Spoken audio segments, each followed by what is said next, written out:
कैसे हो आप सभी। मैं आप सभी का गिरिराज मैथ्स एजुकेशन चैनल पर स्वागत करता हूं। और आप अपन आज की क्लास कंटिन्यू करते हैं। रीजनिंग में मैं पहले पढ़ा रहा था कैलेंडर, तो उसको थोड़ा ड्रॉप आउट कर दिया क्योंकि हमारे ऑफलाइन बैच भी चल रहा है। तो उसके अकॉर्डिंग मैंने सोचा कि जो बच्चे डिमांड कर रहे हैं बैठक व्यवस्था, उसके अकॉर्डिंग चलेगी। तो आइए आज का सेशन चालू करते हैं बैठक व्यवस्था से। देखो भाई, बैठक व्यवस्था की बात करूँ तो बैठाने के बहुत सारे तरीके होते हैं। कैसे? अपन चाहे, मैं सीधा हिंदी में बात करूंगा, जैसे जैसे अपन चाहे तो आयताकार या वर्गाकार, दोनों का मतलब एक ही होगा। यहाँ पर मैथमेटिक्स में अब रीजनिंग पढ़ा रहा हूँ, ठीक है। अपन को आयताकार भी बैठा सकता है, वर्गाकार भी बैठा सकता है। अपना मुख केंद्र की तरफ भी हो सकता है और केंद्र के बाहर भी हो सकता है। मैं बता रहा हूँ, पहले मैं सारी बातें धीरे धीरे लाऊंगा, पहले बता रहा हूँ तरीके। मैं टॉपिक सीधा मैंने आपको पहले कह दिया, तो मैं फालतू की बकवास नहीं करूंगा। मैं सीधा पॉइंट टू पॉइंट पढ़ाने से मतलब रखूंगा। आपको जो आता है वो पढ़ाना है मुझे। बस बैठाने के तरीके बता रहा हूँ। पहला तरीका, अपन को आयताकार, जैसे कि आयताकार टेबल होगी, उसके चारों तरफ बिठा सकता है। मुंह अपना केंद्र की तरफ भी हो सकता है, केंद्र के बाहर भी हो सकता है। अपन को एक लाइन में भी बिठा सकता है। मुंह बोलेगा उत्तर दिशा की तरफ है, दक्षिण दिशा की तरफ है, कुछ ना बोले तो अपने अकॉर्डिंग रख लेना है। मैं बता रहा हूँ तरीके। अपन को वृत्ताकार मेज पर भी बैठा सकता है, जैसे कि गोलमेज सम्मेलन हुआ था, गोलमेज सम्मेलन हुआ था 1930-31 के अंदर, 32 के अंदर। तो उसमें राउंड टेबल थी, मतलब गोल मेज के इर्द गिर्द, मैंने चारों तरफ इर्द गिर्द ही बोलते हैं, मैं उसको बैठा सकता है। और वही कहानी, केंद्र अपना वृत्ताकार पोर्शन आ गया, मुंह अपना केंद्र की तरफ भी हो सकता है और केंद्र के बाहर भी हो सकता है। सिर्फ मैं बैठाने के तरीके बता रहा हूँ। या तो बिठाएगा आयताकार वर्गाकार फॉर्म में टेबल के चारों तरफ, या बिठाएगा एक लाइन में, ठीक है। मुंह किस तरह भी बोल सकता है, नहीं भी बोल सकता। या बैठाएगा वृत्ताकार पोर्शन के इर्द गिर्द, मतलब चारों तरफ, मुंह केंद्र की तरफ भी हो सकता है, खुद बोलेगा, केंद्र से बाहर की तरफ भी अपना मुंह हो सकता है। ये तरीके बता रहा हूँ बैठाएगा किस तरह से। एक एक क्वेश्चन की चर्चा अपन करेंगे, लेकिन उससे पहले सिर्फ आपको कुछ नहीं करना। हालांकि सारी बातें मैं आपको बताऊंगा, लेकिन अभी फिलहाल के लिए आपको, अरे भाई इतना सा तो जानते होंगे कि बायां हाथ कौन सा होता है, दायां हाथ कौन सा होता है। इतनी सी बात तो पता होगी। जैसे कि मेरा ये हैंड कौन सा है, या बोर्ड की भाषा में बोलूं, मैं इधर देख रहा हूँ, ये कौन सा हाथ है, बायां। तो इस भाग को बोलेंगे बायां, यानी लेफ्ट, ठीक है, लेफ्ट हैंड। और इस भाग को बोलेंगे दायां, यानी भैया राइट, ठीक है। और अगर मैं घड़ी की भाषा में बोलना चाहूँ, ढंग से सुन लेना पहले थोड़ी देर के लिए। घड़ी अपनी इसी प्रकार चलती है भाई, इसी प्रकार चलती है, नहीं चलती? तो इसे क्या बोलते हैं, घड़ी की दिशा में चलना या क्लॉकवाइज चलना। मैं क्यों बता रहा हूँ, काम में लूंगा की चीजें। और घड़ी के विपरीत सुन लेना एक बार, घड़ी के विपरीत चलूंगा तो इस तरफ चलूंगा, नहीं चलूंगा, यानी घड़ी की विपरीत दिशा में चलना। इसे बोलते हैं एंटी क्लॉकवाइज डायरेक्शन में चलना। बस ये दो बातें दिमाग में रखना। इसे अपना उल्टा सीधा, सीधी सी भाषा में बोल। अब ये मत करना अपवाद, कई लोग जैसे लेफ्ट हैंडेड होते हैं, उनकी बात नहीं कर रहा, उनके साथ उनका सिस्टम थोड़ा सा मतलब उल्टा हो जाता है, लेकिन क्वेश्चन तो उनके अकॉर्डिंग भी वही आता है, अपने अकॉर्डिंग भी वही आता है। इतना सा ध्यान रखो। जिस हाथ से सामान्यतया जनरली शब्द लगा रहा हूँ मैं, इसलिए बोल रहा हूँ कि लेफ्ट हैंड की कहानी अलग होती है। सामान्यतया जिस हाथ से खाना खाते हैं उसे क्या बोलते हैं, दायां। और जिस हाथ से खाना नहीं खाते उसे कहते हैं बायां। अब भाई बोलने वाला कोई ये भी कह सकता है कि दाएं हाथ के साथ साथ तो मैं बाएं हाथ के साथ भी चपाती तोड़ता हूँ, तो मैं तो दोनों हाथों से कहता हूँ, नॉर्मली बता दूंगा, ठीक है ना? ठीक। अब मैं सीधा क्वेश्चन पे आता हूँ और आपके सामने क्वेश्चन लिख रहा हूँ, ठीक है। क्या करें भाई, डिजिटल बोर्ड तो है नहीं, अभी टाइम लगेगा इसमें आप लोगों की। मेरे रिजल्ट का फल आप लोग दोगे तो जल्दी से जल्दी, शीघ्र बोर्ड आ जाएगा साहब। एक सेकंड रुको, क्वेश्चन ले लेते हैं भाई, एक सेकंड होल्ड करना।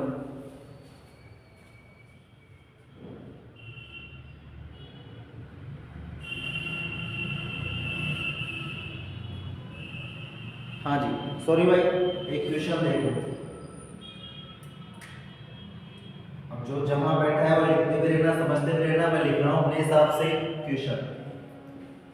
पी ऑफलाइन वाले लिखते रहना, पी टी के बाएं तीसरे स्थान पर बैठा है। पी टी के बाएं तीसरे स्थान पर है। लैंग्वेज बड़ी नहीं करूंगा, तो छोटा लिखूंगा। पी टी के बाएं तीसरे स्थान पर है। अब क्वेश्चन में सॉरी एक मिनट रुको, क्वेश्चन मैंने अधूरा लिख दिया पहले, चलो कोई बात नहीं, मैं बाद में बोलूंगा। ऊपर थोड़ा सा बोल रहा हूं, सुन लेना पहले ढंग से। आपको पहले ऐसे करते हैं, मैं क्वेश्चन सेलेक्ट कर लेता हूँ। पहले इतना बड़ा नहीं, छोटे छोटे क्वेश्चन दिया, ज़्यादा बड़ा हो गया क्वेश्चन लिखने में, मुझे बहुत टाइम लगता है। सारे क्वेश्चन बड़े हैं तो छोटा होगा। एक सेकंड रुकिए भैया, मैं क्वेश्चन देख लेता हूँ, थोड़ा छोटा question.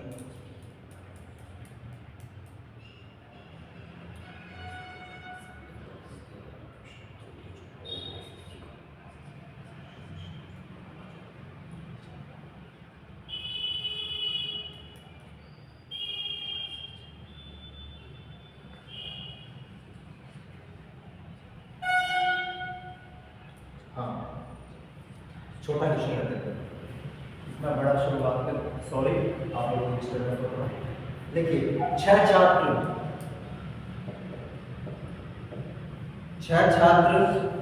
P Q R S T व यू, छह छात्र P Q R S T व यू एक कतार में खड़े हैं। एक कतार में, एक कतार का मतलब क्या होगा? लाइन। एक कतार में खड़े हैं, ठीक है साहब। क्यू यू तथा एस के, क्यू यू तथा एस के ठीक मध्य में है। टी पी तथा आर के मध्य में है। पी एस या यू का पड़ोसी नहीं है। पी एस या यू का पड़ोसी नहीं है। चलो ठीक है साहब। आर एस का पड़ोसी नहीं है। आर एस का पड़ोसी नहीं है। अब इसमें क्वेश्चन दे रखा है, क्वेश्चन को अपने हिसाब से खुद ही पूछ लूंगा। पहले क्वेश्चन की लैंग्वेज सुन लो ढंग से, मैं दोबारा बोल रहा हूँ, सुन लीजिए। छह छात्र P Q R S T व यू एक कतार में खड़े हैं, यानी मैं कौन सा क्वेश्चन ला रहा हूँ आपके सामने? एक लाइन में खड़े होने वाले, ठीक है। अब एक कतार में खड़े हैं, आपको ये बोल रहा है कि इनका मुख कहाँ पर है? मुख का दिशा की कोई दिशा नहीं, अपने हिसाब से जो आपको सूटेबल लगता है उस दिशा में खड़े कर दो। पहले सुन लो, क्यू यू तथा एस के ठीक मध्य में, मतलब क्यू कहाँ पर बैठा है? यू तथा एस के ठीक बीच में बैठा है। टी पी तथा आर के मध्य में, टी कहाँ बैठा है? पी और आर के बीच में बैठा है। पी एस या यू का पड़ोसी नहीं है साहब, आर एस का पड़ोसी नहीं। ये क्वेश्चन की आपकी लैंग्वेज थी। क्लियर हो गई? अब क्वेश्चन को सॉल्व करना स्टार्ट करते हैं। आप लोग घर पे बैठकर सॉल्व करते रहना। क्वेश्चन को वीडियो को पॉज करो, रोको और क्वेश्चन करना स्टार्ट करो। देखिए कितने छात्र है साहब? 6। सुनते जाना, क्वेश्चन को हल कैसे करना। 1 2 3 4 5 6। चलो रामायण खत्म कर दो। मैं इसको थोड़ा सा ऊपर लिख देता हूँ। पड़ोसी नहीं है, बड़ा बड़ा ऐसा लिखा ताकि आपको ढंग से दिख जाए। चलो 1 2 3 4 5 6 खत्म करेगा, ठीक है। अब अगर मैं इनको मुख कहाँ करूँ? उत्तर की तरफ, तो सीधा मेरा दायां आता जाएगा और ये बायां आता है, कोई समस्या। लेकिन भैया क्वेश्चन को आप ढंग से ऑब्जर्वेशन करते हैं तो दायां बायां का तो क्लियर नहीं पूछा पहली बात, ठीक है। तो आपको जरूरत नहीं। चलो कितने हैं छात्र? 6। इसमें 6 मैंने डब्बे बना दिए। ढंग से आपको क्वेश्चन को ढंग से एक बार अभी रीडिंग स्किल टाइम लगाओ 5 मिनट 10 मिनट, लेकिन बाद में आपको सेकंड देखो। और एक और बात कह दो, पहले जो ये सिटिंग अरेंजमेंट के क्वेश्चन पूछे जाते थे, आज भी कई एग्जाम ऐसे एक क्वेश्चन देगा उसको 5 क्वेश्चन पूछेगा। एसएससी का भैया ऐसा पहले कहते देता हूँ। एनटीपीसी का ऐसा रोल नहीं है, क्यों? पिछली बार के एनटीपीसी का पेपर उठा लो, ग्रुप डी का पेपर उठा लो, एसएससी के लेटेस्ट के पेपर उठा के देख लो, एक सिटिंग अरेंजमेंट का क्वेश्चन, एक क्वेश्चन।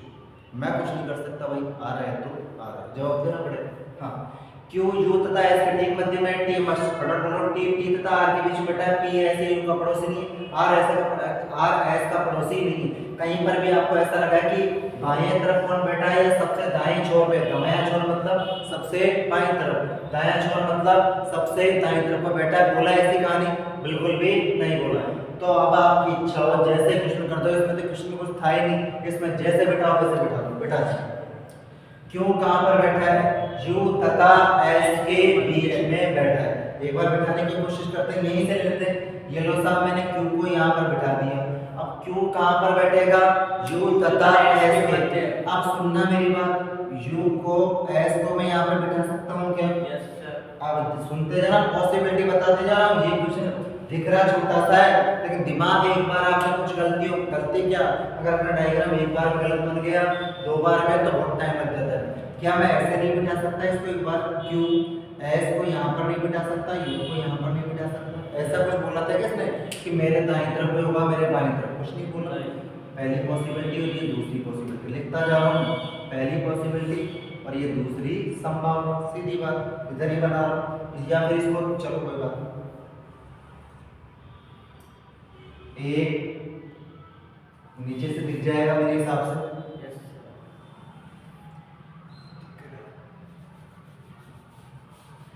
देख लेना भाई, नीचे से दिखेगा नहीं दिखेगा, बोर्ड में एक बार उठ के आप लोगों में से कोई भी। 1 2 3 4 5 6, ये देखो। अब तीसरी पॉसिबिलिटी मैंने बैठाया क्योंकि यू और एस के बीच में, इस तरह बैठ सकते हैं, इस तरह भी बैठ सकते हैं, जरूरी है बीच में तो बैठेगा, ये बात तो मैं मान गया। चलो पहले इसी क्या बोली चलाते, ज्यादा पॉसिबिलिटी मिल गई।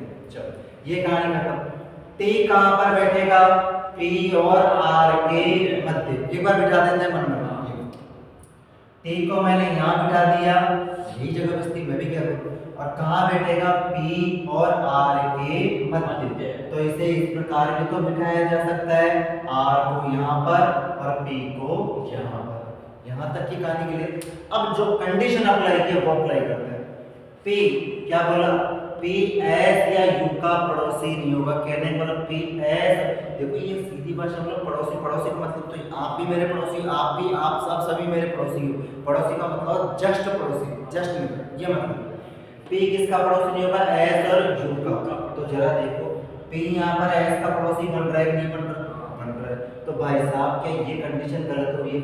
यस, ये तो हो गई गलत। थोड़ी देर के लिए बता, इसकी कहानी तो हो गई खत्म।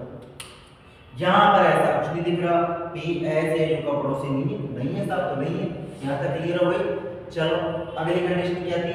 आर एस का पड़ोसी नहीं है, ये भी क्लियर हो रहा है कि आर एस का पड़ोसी नहीं है। तो क्या मैं इस डायग्राम को सही मान सकता हूँ या मान सकता? मेरी कंडीशन तो मुझे बिल्कुल दिख रही है, ठीक है।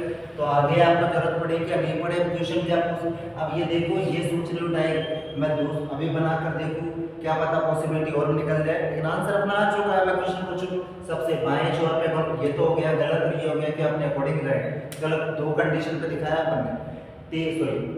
पी एस या यू का पड़ोसी नहीं होगा। एस और यू के पास तो पी बैठा है क्या? नहीं बैठा। अगली कंडीशन आर एस का पड़ोसी नहीं होगा। आर एस का पड़ोसी नहीं है, मेरी कंडीशन फुलफिल, खत्म हो गई कहानी। क्यू एस और यू के बीच में बैठना चाहिए, टी आर और पी के बीच में बैठना चाहिए, जो कि बैठा है। अब ये कौन सा छोर है? बायां छोर। ये कौन सा छोर है? दायां छोर। सवाल आप कुछ भी बन सकता है जो आप दे सकते हो। सबसे बाएं छोर पे कौन बैठा है? तो होगा एस। सबसे दाएं छोर पे कौन बैठा है? पी। बैठा है नहीं बैठा? आपसे बोले कि जैसे कि क्यू और आर के बीच में कौन बैठा है? यू। आपसे बोले बाएं से चौथे स्थान पर कौन बैठा है? ये कौन सा आता है? बायां। और बाएं से चौथा, तो देखो इसको तो मैं हटा देता हूं, ठीक। 1 2 3 4 कौन बैठा है? आर। दाएं से पांचवें स्थान पर कौन बैठा है? तो देखो इसको सोचने वाला तो सोच लेता है। दाएं से 5वां पूछा है, टोटल 6 है, तो बाएं से दूसरा कहलाएगा कि नहीं कहलाएगा? कहलाएगा। इसका पता चलेगा अगर आपने रीजनिंग थोड़ी सी भी ढंग से पढ़ी है रैंकिंग टेस्ट में। चलो दाएं से 5 को गिनते हैं, 1 2 3 4 5। आई के क्वेश्चन में दिक्कत, इसमें तो कुछ था ही नहीं। एक बार जैसा दायां बाएं का मामला नहीं था, एक बार बैठा दो बीच में और ये कंडीशन फुलफिल कर दो, गलत होता तो और कंडीशन आ। अब जैसे गलत होता तो मैं क्यों को इधर बीच में बिठा लेता, और गलत होता इधर बिठा लेता। ठीक है सब क्लियर? अगला क्वेश्चन, अब आप घर पे जहां भी बैठे हो करना ढंग से। मैं अगला क्वेश्चन ढूंढता हूं, जब तक आप देखिए एक बार कोशिश करने की।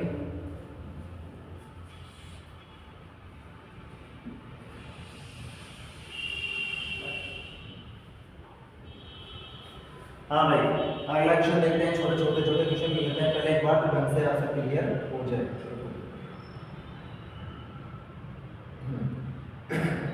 मैं अभी कतार वाले क्वेश्चन ले रहा हूं, लिखिए।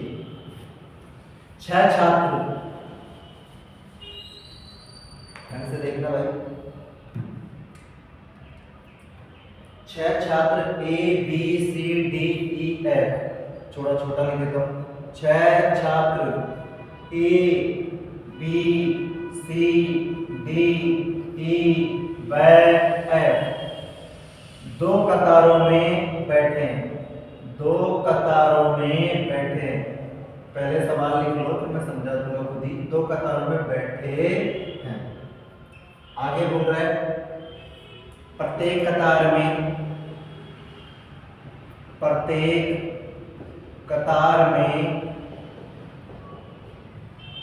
3 छात्र एक दूसरे के, हालांकि मैं बोल देता सही रहता है, तो बोल 3 छात्र एक दूसरे के आमने सामने बैठे। और थोड़ा सा दिमाग लगाओ ना आपको खुद ही, तो कितने छात्र है टोटल सामने बैठे हैं? 6 छात्र है, 2 कतार है, तो मतलब कहाँ बैठेंगे? आमने सामने। और कितने लोग बैठेंगे? 3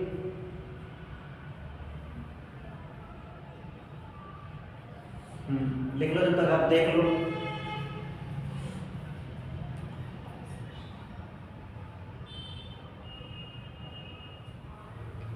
हाँ जी, 6 छात्र एबीसीडी ये 2 कतारों में बैठे हैं, तो दिमाग वहीं पर लग गया कि 3 छात्र आमने सामने बैठेंगे। आगे लिखिए एफ सी के दाईं ओर, एफ सी के दाईं ओर दूसरे स्थान पर, एफ सी के दाईं ओर दूसरे स्थान पर है। ढंग से लिखिएगा। अगली कंडीशन है एक कतार में सबसे अंतिम स्थान पर है, एक कतार में सबसे अंतिम स्थान पर है, एक कतार में सबसे अंतिम स्थान पर है। आगे देखिए ए बी का पड़ोसी है, ए बी का पड़ोसी है।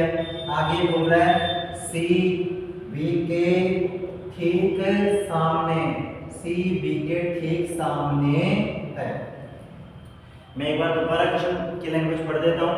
6 छात्र A B C D E F 2 कतारों में बैठे हैं। 2 कतार जैसे आई, पहले बात तो आपका दिमाग वहीं पर चल जाना चाहिए। 6 है तो 3 में बंटवारा हो गया, और कहाँ बैठेंगे? आमने सामने। आमने सामने का थोड़ा सिस्टम ध्यान रखना। एक बंदे का दायां हाथ ये होगा, सॉरी दायां हाथ जैसे मेरे ये है, जो मेरे सामने बैठे हैं उसका दायां हाथ ये होगा। ठीक है, ये कॉमन सेंस की बात है, मैं खुद ही बोल रहा हूँ। अब सुन लो कंडीशन। एफ सी के दाईं ओर दूसरे स्थान पर बैठा है, ए कतार में सबसे अंतिम स्थान पर बैठा है, ए बी का पड़ोसी है, सी बी के ठीक सामने बैठा है। 4 बातें। आओ साहब बिठाते हैं, ढंग से देखना। ये 3 बना लिए। अब देखो दिशा की बात करो तो ये दक्षिण दिशा की तरफ देख रहे हैं, सीधी भाषा में कहाँ देख रहे हैं? नीचे। ढंग से देखते जाना। और इन बंदों की बात करो तो इनका मुख कहाँ है? इनके ठीक सामने है, उत्तर दिशा में। 3 बैठ रहे हैं, बिठाते हैं साहब। आ जाओ सबसे पहले। एफ सी के दाईं ओर दूसरे स्थान पर बैठा है, पहले यही लैंग्वेज लेते हैं। अब हमें पता चला ढंग से पढ़ना, 1 बार नहीं, 2 बार नहीं, 3 बार नहीं, 10 बार पढ़ना। एफ सी के दाईं ओर बैठा है। सबसे पहले तो एफ, दूसरा तीसरा बात तो देखेंगे, एफ कहां पर बैठा है, सी के दाएं बैठा है, यानी एफ के बारे में पता चला कि सी के दाएं बैठेगा, तो इसका मतलब सी को कहीं पर बिठा दो, चाहे ऊपर बिठाओ चाहे नीचे बिठाओ, डिपेंड आप पे करेगा। यानी इससे ये भी पता चला कि एफ और सी एक लाइन में बैठे हैं, ये पता लग गया। चलो एफ किसके अकॉर्डिंग बैठेगा, सी के अकॉर्डिंग। अब देखते जाना। अब मैं थोड़ी देर के लिए बता रहा हूं, अगर मैं सी को गलत बता रहा हूं, सी को यहां पर बिठाऊंगा, भैया आप सभी लोग ऊपर देखो, एफ कहां पे बैठा है, सी के दाएं। अगर मैं सी के दाएं की बात करूं तो मेरा दायां हाथ तो यह है, इधर तो जगह ही नहीं है, तो सी कहां पर बैठा है, गलत बैठा है। ठीक है, अब मैं बिठा रहा हूं सी को यहां पर बिठा सकता था, क्वेश्चन मैंने आपको पढ़वा भी दिया। एफ बैठा है सी के दाएं, कौन से स्थान पर, दूसरे स्थान पर, तो ये लो सी दाएं हाथ पर जगह खाली होनी चाहिए, कितने स्थान पर, दूसरे, तो एक और एक दो, तो ये बैठ गया। अब आपको क्वेश्चन में क्या पढ़ना है, सुन लो पहले गाइड करने के लिए। आपको सी और एफ से रिलेटेड संबंधित जो जानकारी मिले उससे पहले फुलफिल करो। हाँ जी, एक कतार में छोड़ो, पहले बात तो देखो, एक कतार, चलो इसे मैं समझा देता हूँ साथ साथ। एक कतार में सबसे अंतिम स्थान पर बैठा है, चलो अब ए यहाँ पर तो बैठ ही नहीं सकता, जगह तो एक ही खाली बीच में, तो ए बैठेगा ऊपर वाली कतार में, पर सबसे अंतिम, यानी ए या तो यहाँ पर बैठेगा या यहाँ पर बैठेगा। पता चल गया, एक गलत हो जाए, छोड़ो थोड़ी देर के लिए। ई बी का पड़ोसी है, चलो साहब बैठेगा तो ई बी का पड़ोसी है, मतलब पड़ोसी है तो एक ही जगह बैठे, एक ही लाइन में बैठे हैं ना, इसका मतलब ई और बी एक लाइन में बैठेंगे, यानी दो आदमियों की जगह चाहिए। और भैया यहाँ पर ये तो एक ही आदमी है ना, तो दो आदमी की जगह खाली होगी, तो ई और बी कहाँ पर बैठेंगे, एक ही लाइन में ही बैठेंगे। अगल बगल में कैसे बैठे वो बात ये अलग है। आओ इधर से मैं समझा सकता था, लेकिन थोड़ा मुझे पहले ये बताना। सी बी से संबंधित जानकारी मिल चुकी है, इसलिए अब क्वेश्चन वाला एग्जाम क्या करेगा, आपको पहली लैंग्वेज जो देगा ना उससे रिलेटेड जानकारी सबसे लास्ट में देगा, क्योंकि बंदा यहीं पर उलझता रहेगा जो गलती करने बैठा है। तो सबसे पहले सुन लो, अपना ये कर लिया, इससे संबंधित जानकारी पहले पढ़ो। आओ मैं चाहता है सी बी के ठीक सामने बैठा है, सी कहां पर बैठेगा, बी के सामने, तो ये रहा सी और इसके सामने कौन बैठना चाहिए, बी, बैठ गया सा, तो ये लास्ट में आ गया, नहीं आ गया। अब दाएं बाएं का तो घंटा ही खत्म हो गया, ई बी का पड़ोसी ये बैठ गया ही। अब कितने आदमी थे, 6, एक आ चुका है, बी सी डी गया, डी बैठ गया, ई और एफ। अब कैसा भी सवाल पूछे आंसर आ जाएगा, नहीं आ जाएगा। तो सबसे पहले तो आपको पता होना चाहिए